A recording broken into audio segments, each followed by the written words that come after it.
Pensemos en términos de el placer de conocer. Cuando los historiadores se encuentran, realizando alguna investigación, escribiendo algún libro nuevo, a menudo se preguntan si el esfuerzo vale la pena, si interesará a alguien. En 1941, en Apologie pour l'Histoire, Max Bloch escribía que la historia distrae, o al menos así lo parece, ya que nos gusta contemplar el gran espectáculo de las actividades humanas. Aunque aparentemente esta es una afirmación un poco frívola, el fundador de la revista Annales continúa diciendo que la historia es un esfuerzo para conocer mejor, y conocer mejor nos produce un sentimiento placentero. Así que en último término, lo que legitima el esfuerzo intelectual que se piensa la historia es ni más ni menos una forma de placer. La historia, dice el autor, no es lo mismo que la relojería o que la ebanistería, es un esfuerzo para conocer mejor, por lo tanto, una cosa en movimiento. La historia no solo es una cosa en marcha, es también una ciencia, como todas las que tienen por objeto el estudio del espíritu humano, recién llegado al campo del conocimiento racional.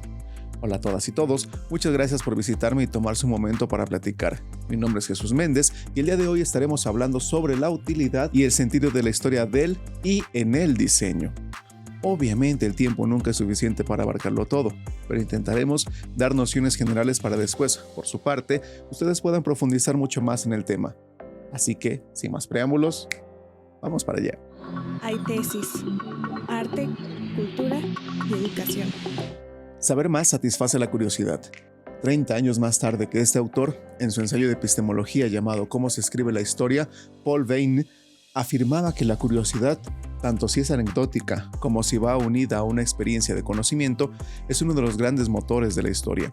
Comenta que cuando un francés, por ejemplo, abre un libro de un historiador griego o chino, cuando comparamos una revista de historia de gran tiraje, nuestra única finalidad es distraernos y saber.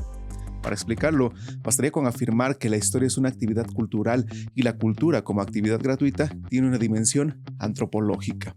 Así pues, nos gusta la historia, porque a través de ella experimentamos el placer de adquirir un nuevo tipo de conocimiento que satisface nuestra curiosidad sobre los seres humanos. Somos curiosos por naturaleza. Lo son tanto los lectores que se interesan por lo que hacían los antepasados, como los propios historiadores que se divierten encerrados en polvorientos archivos en búsqueda de aquellos datos que permitan confirmar o refutar hipótesis planteadas.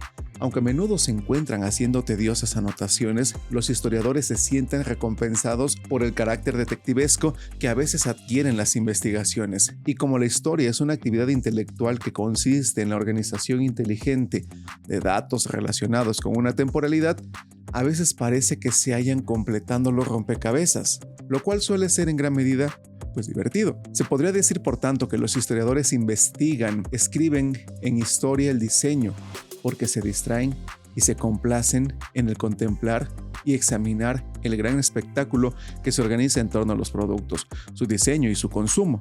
Una afirmación nada exagerada si se tiene en cuenta que en las modernas sociedades industrializadas, el circuito de producción y venta de bienes se organiza precisamente en torno a ideas que tienen más que ver con la noción de espectáculo que con la satisfacción de las necesidades reales.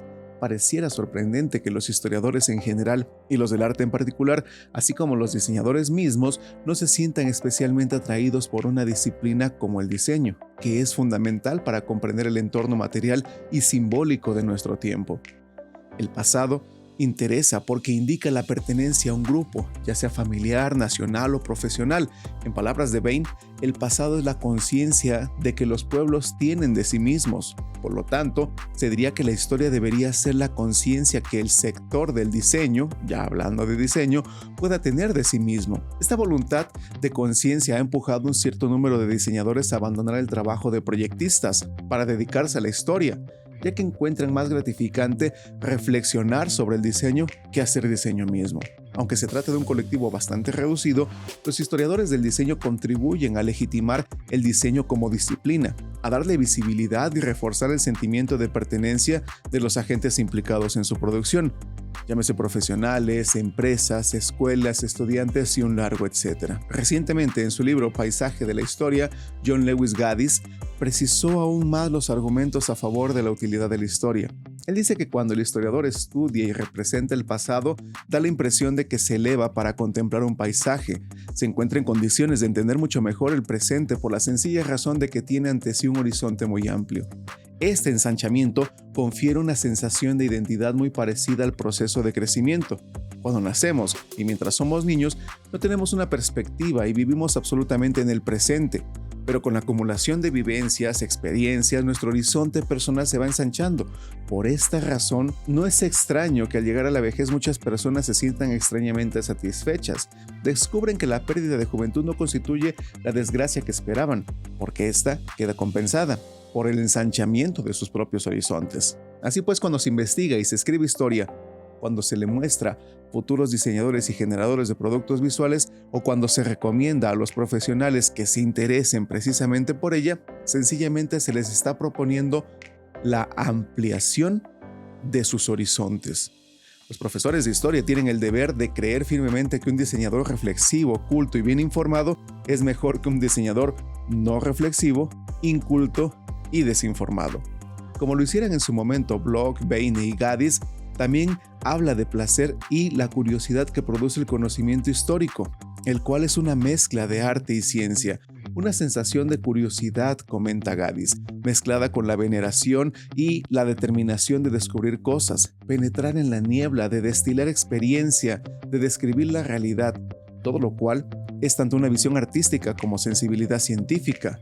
En efecto, se cree que la historia es arte y ciencia. Es arte porque los historiadores no tienen otra manera de representar la realidad que no sea construyendo narraciones, y narrar es ya en sí mismo un arte. Es también ciencia porque los historiadores deben ser muy cuidadosos en la autentificación de la interpretación de los datos con los que ellos están trabajando. Curiosamente, el diseño y la generación de productos visuales o audiovisuales es una actividad que se encuentra precisamente entre el arte y la ciencia. Es arte porque los diseñadores aportan ingenio, creatividad y sensibilidad estética a la resolución de los problemas que la industria y la sociedad pues ellos mismos plantean. Pero también es ciencia porque estos problemas son demasiado complejos y para comprenderlos hace falta pues la ayuda y el dominio de tecnología y metodologías objetivas. Es una cuestión pues de pasado y de presente. Se defiende la historia con el argumento de que nos ayuda a comprender mejor el presente a través del pasado. Leibniz incluía entre los beneficios de la historia los orígenes de las cosas presentes descubiertos en las cosas pasadas, porque una realidad no se conoce nunca mejor que por sus causas. De cualquier modo, en nuestro mundo moderno no se da demasiado la noción de que existen deudas con el pasado. Como las revoluciones técnicas se suceden con tanta rapidez, pues ahora aumenta considerablemente la distancia entre generaciones. Y no hay la creencia de que los ancianos son los depositarios del conocimiento y la experiencia. Todo lo contrario, ahora los adolescentes y los jóvenes deben enseñar los secretos de la tecnología digital a sus abuelos, que la encuentran prácticamente incomprensible. Estos avisos generacionales implican la idea de que cada generación tiene poco que ver con la anterior. Eusebi Casaneles, director del Museo de la Ciencia y de la Técnica de Cataluña, dice que los artefactos actuales experimentan un envejecimiento tecnológico tan rápido que por primera vez en la historia las personas de mediana edad llegan a ver sus enseres personales convertidos en piezas de museo. Realmente podríamos decir que las computadoras de hace 20 años son piezas antiguas. Y por eso no nos debe sorprender que los museos organicen exposiciones sobre artefactos que han revolucionado nuestra vida cotidiana. Por eso, en este mundo moderno en el que no subsisten los objetos y las tradiciones, ¿para qué sirve conocer el pasado y la historia entonces? Hace 70 años, Bloch prestó atención a algo que también podemos observar en nuestras familias, es decir, que ninguna sociedad es tan adaptable al cambio como para perder sus inercias. Los padres se comunican con los hijos, y estos a su vez con sus abuelos y viceversa. Si hay suerte, con los bisabuelos. Nos comunicamos con las generaciones pasadas, leyendo sus textos, mirando sus obras de arte, escuchando su música y más modernamente, mirando sus fotos, películas y videos en las redes sociales y en la web. En cualquier caso, el presente se encuentra lleno de estructuras del pasado y la tarea de los historiadores es descubrirlas y ponerlas de manifiesto. Una ley no escrita de la historia del diseño dice que cuando una tecnología es tan revolucionaria que carece de precedentes históricos, adopta la forma de la tecnología anterior. En efecto, las primeras lámparas incandescentes, las de bombilla incandescente, imitaban las formas de las arañas de gas, así como de los candelabros. Como consecuencia de la misma ley, los primeros automóviles tenían forma de carros de caballos, las primeras radios tenían la apariencia de gramófonos, los primeros televisores parecían radios y hasta hace poco las computadoras parecían un televisor conectado a una máquina de escribir. Hay inercias muy curiosas como las que presentan los teclados de las computadoras. El llamado teclado QWERTY fue diseñado en 1868 por Christopher Scholz y 10 años más tarde fue implementado en el mercado por el fabricante de máquinas de escribir Remington & Sons. Es decir, escribimos con una disposición de teclado diseñado hace más ya de 150 años. Es probable que este mismo teclado se prolongue en las computadoras que tenemos hoy en día y en las que vienen hasta que se transformen en sistemas no manuales. Mientras tanto, todos los métodos de aprendizaje del mundo, desde que la mecanografía se implantó en las oficinas, se basan en este teclado del siglo XIX. Por lo tanto, una de las tareas del historiador de diseño es investigar cómo los nuevos objetos tecnológicos presentan innovaciones, pero también inercias, pues gracias a esas sinergias son fácilmente reconocibles por los usuarios. El éxito del ordenador, por ejemplo, Macintosh, de 1987, no fue tanto el resultado de su simpático diseño con forma de caja vertical, sino más bien el resultado de proponer un atractivo software que imitaba un escritorio lleno de carpetas y documentos y que resultaba muy familiar para el usuario.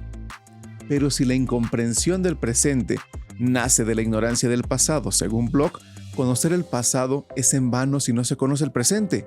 El historiador ama la vida y la capacidad de captarla es su cualidad dominante. Él no es un anticuario y su conocimiento del presente son más importantes que la comprensión del propio pasado.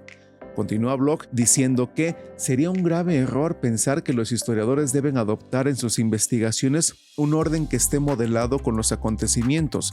Muchas veces pueden obtener un gran provecho y si empiezan a leer historia, como decía Maitland, al revés, porque el camino natural de toda investigación es aquel que va de lo más conocido a lo menos conocido o a lo más oscuro. Bloch mismo recomendaba utilizar el método inverso, es decir, explicar la historia desde el presente hacia el pasado, con el fin de que el historiador no perdiera contacto con el propio presente.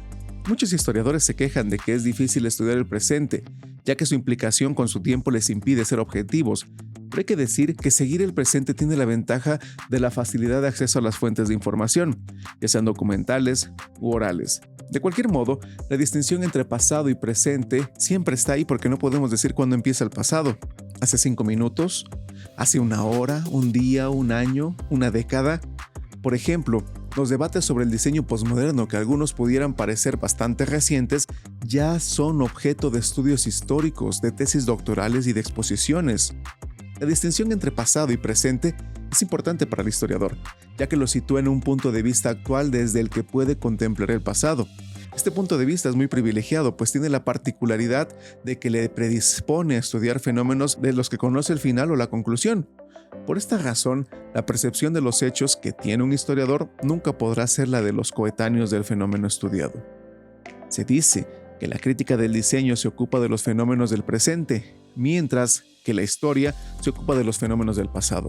Pero como hemos comentado ya, la distinción entre pasado y presente es problemática. En realidad se trata de una cuestión sutil y podríamos decir que la diferencia se encuentra en lo que hemos ya dicho anteriormente. Es decir, que el historiador se ocupa de fenómenos de los que conoce, pues de los que conoce el desenlace, el fin, mientras que el crítico no lo hace de esa manera. Pensemos entonces ahora a la historia como narración. Los historiadores pueden explorar el pasado de muchas maneras, pero a la hora de organizar de manera inteligente los datos de un periodo y hacerlos comprensibles para el lector, solo disponen del recurso de la narración. Como dice John Lewis Gaddis, la narración es la forma de representación que emplean la mayoría de los historiadores. La narración simula lo que ha sucedido en el pasado. Son reconstrucciones montadas en laboratorios mentales, virtuales, de los procesos que han producido cualquier estructura que tratamos de explicar. En verdad que hoy en día la narración también se puede hacer con imágenes, lo que da lugar a los documentales y películas históricas o los inevitables PowerPoint de las conferencias, pero básicamente la narración se hace con palabras y la organización inteligente de palabras o de imágenes en el fondo es una actividad mental que reclama un alto grado de creatividad. La teoría posmoderna de la historia comenta que no hay un criterio auténticamente científico de la realidad que indique que la historiografía haga referencia a la realidad. Desde este punto de vista, toda exposición histórica es una invención literaria.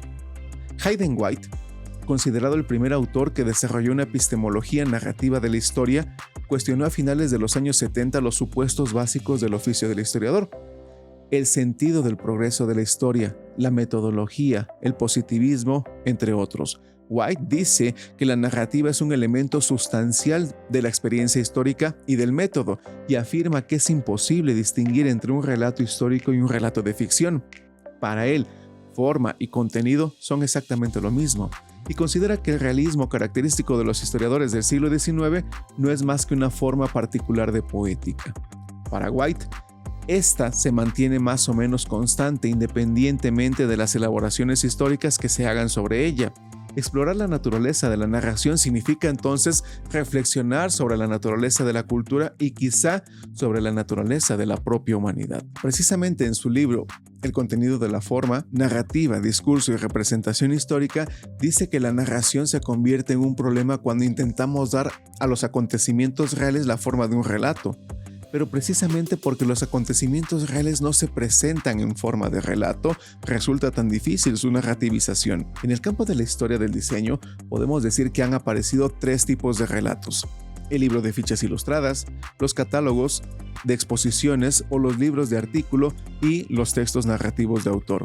En realidad, no podemos decir que sean muy originales, ya que también los encontramos en la historia del arte, pero en el campo del diseño, cada uno presenta su propia casuística.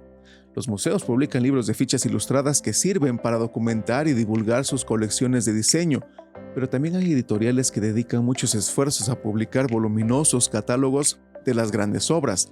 Tanto en un caso como en otro aparece el problema de los límites, es decir, qué objetos de la colección, real o imaginaria, se consideran diseño y cuáles no. Muchos de estos libros pretenden crear el listado canónico de piezas de la historia del diseño. Esto no es extraño, puesto que se trata de una disciplina joven que intenta encontrar su lugar en la cultura contemporánea, construyendo su propia tradición.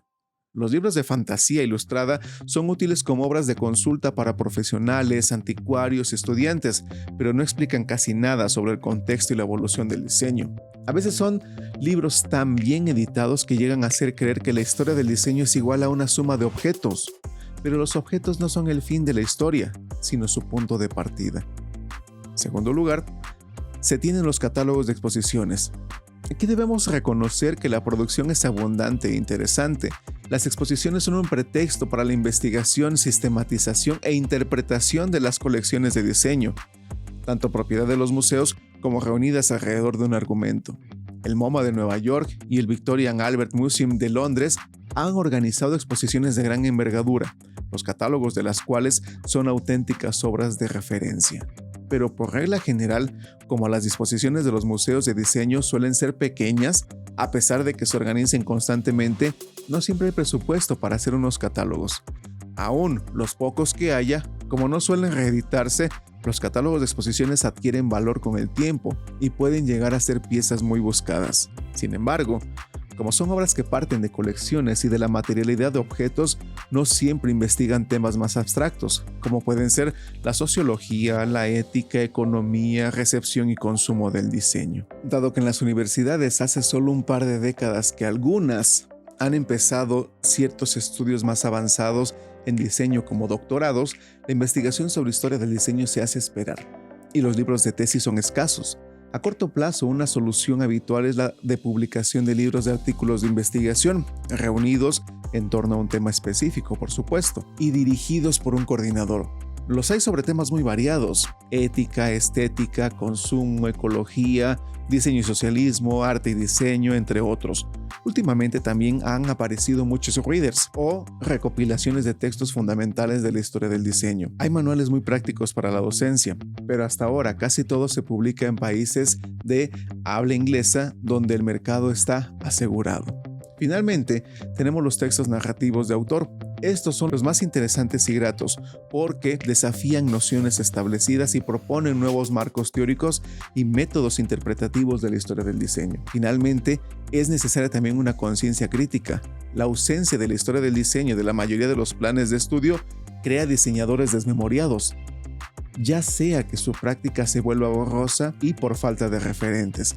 A pesar de que por conocimientos de diseño se entiende más bien una serie de prácticas y habilidades, lo que podríamos llamar el oficio del diseñador, la historia desempeña un papel muy importante en la formación, ya que permite que el estudiante y el profesional se hagan preguntas relativas al sentido profundo de su actividad y a los valores sociales y políticos que le impregnan.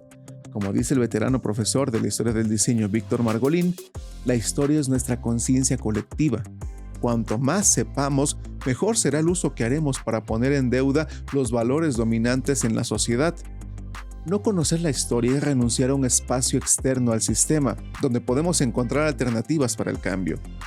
La historia del diseño representa entonces un importante papel en la construcción del discurso sobre el diseño mismo y debería ayudar a la comunidad del diseño a identificar y discutir problemas éticos, estéticos y sociales. Como dice Walter, al proponer preguntas fundamentales como ¿para quiénes se escriben las historias del diseño o a qué interés responden? La historia del diseño entonces tiene un papel crucial en la relación con el discurso del diseño. Una función crítica como esta es cada vez más necesaria en una época en que los historiadores y periodistas del diseño se encuentran con que sus conocimientos, experiencias son instrumentados por partidos y empresas con el objetivo de alcanzar metas que quizá no comparten. Walker escribía esto en Gran Bretaña, durante los años de gobierno de la primera ministra Margaret Thatcher, cuya política neoliberalista tendía a desnudar el discurso de diseño de cualquier valor social. Así no es extraño que en aquella época el gran lema del Design Council británico fuera diseño para el beneficio. Esta instrumentación del diseño en aras de una doctrina económica nos enseña que un grupo de poder puede hacer hoy el discurso del diseño al margen de los que crean u opinen los diseñadores. Esta es una de las muchas lecciones que puede enseñarnos precisamente la historia. A través de los cursos de historia del diseño impartidos por especialistas, se pretende que los futuros diseñadores comprendan el amplio contexto técnico, social y cultural en el que se movieron los diseñadores del pasado y del presente también. La historia del diseño entonces deberá establecer una relación con la comunidad del diseño que permitiera una mejor comprensión en la práctica. Según Margolin, en Estados Unidos el objetivo se cumple racionalmente en el campo del diseño gráfico, donde los mismos diseñadores, con el objetivo de encontrar diferencias, han iniciado proyectos de investigación histórica de su propia disciplina. Igualmente se encuentra, por ejemplo, en España, diseñadores que han reunido importantes colecciones de gráfica popular muy útiles para dar a conocer la historia del diseño gráfico y para proporcionar referentes para la práctica profesional. Los historiadores aspiran modestamente a mejorar el grado de conciencia crítica de todos los agentes implicados en la producción del diseño, porque el diseño es una disciplina no tan neutra como parece. Puede servir para mejorar las condiciones de vida de la humanidad, pero también puede contribuir a la colonización cultural de las poblaciones desfavorecidas, como en el caso del diseño de armas. Puede sembrar la destrucción y la muerte. Así pues, los historiadores, guiados por una ideología u otra, tienden a hacer interpretaciones. En este sentido, la ciencia histórica no es como la física o la química, por ejemplo, que no pueden ocuparse del comportamiento moral de las moléculas. Se escribe historia para emitir algún tipo de juicio, ya sea implícito o explícito, consciente o inconsciente, tal cual como lo explica Gaddis, diciendo que esto se debe a que somos animales morales. Ninguna sociedad funciona sin algún sentido de lo bueno y lo malo. Hasta Hitler sabía que el holocausto era inmoral, pues de lo contrario no habría hecho los esfuerzos que hizo para ocultarlo. Tratar de exonerar la conducta humana de todo sentido moral es negar lo que la distingue. Invocar a la moral puede parecer hoy en día una actitud cursi y anticuada, pero según el filósofo White, la lección moral es inherente al relato histórico en formas narrativas más antiguas como los anales romanos y medievales. Nos encontramos con una lista de hechos que revelan una ausencia total de interpretación en las crónicas medievales consideradas como una forma narrativa superior respecto de los anales. Nos encontramos que el discurso predominante es el de la autoridad. White dice que, a diferencia de los análisis, son las crónicas. El discurso narrativo nos revela un mundo supuestamente finito, acabado, no disuelto, no desintegrado. En la medida que el discurso narrativo presenta una trama, puede completarse y puede tener un cierre negativo que ve a la realidad el aroma de lo ideal. El autor comenta que cuando la sensibilidad moral está ausente, como parece suceder en la representación en la lista de la realidad, o esta sensibilidad está potencialmente presente, como parece suceder en la crónica, parece que falta no solo el significado, sino también los medios para seguir estos cambios de significado, es decir, la narratividad. Cuando en una descripción de la realidad está presente la narración, podemos estar seguros de que también está presente la moralidad o el discurso moralizante. En fin, ya sea porque los seres humanos somos animales morales o ya sea porque según alguna teoría posmoderna informalista de la historia, el discurso narrativo es de hecho un discurso moralizante, los historiadores del diseño luchan diariamente para construir relatos históricos, ya que con ellos esperan despertar la conciencia crítica de los agentes implicados en la propia producción del diseño. A menudo se acusa a los diseñadores profesionales, a los estudiantes de diseño, a clientes, empresarios y distribuidores de ser simples instrumentos del mercado y de trabajar en el medio vacío ideológico. Aunque esta afirmación no carece de fundamento, tal como lo dice Margolin, es en la crítica y en la historia donde los diseñadores pueden encontrar fuerzas e inspiración para el cambio. Muchas gracias a todos por haberme acompañado hasta este momento de la plática. Espero que haya sido de su agrado. No olviden regalarnos un like, suscribirse y dar clic en la campanita para que les lleguen notificaciones de temas nuevos, así como cuando estemos transmitiendo en vivo. Mi nombre es Jesús Méndez, saludos y nos vemos en el próximo tema. Hasta pronto. Hay tesis, arte, cultura y educación.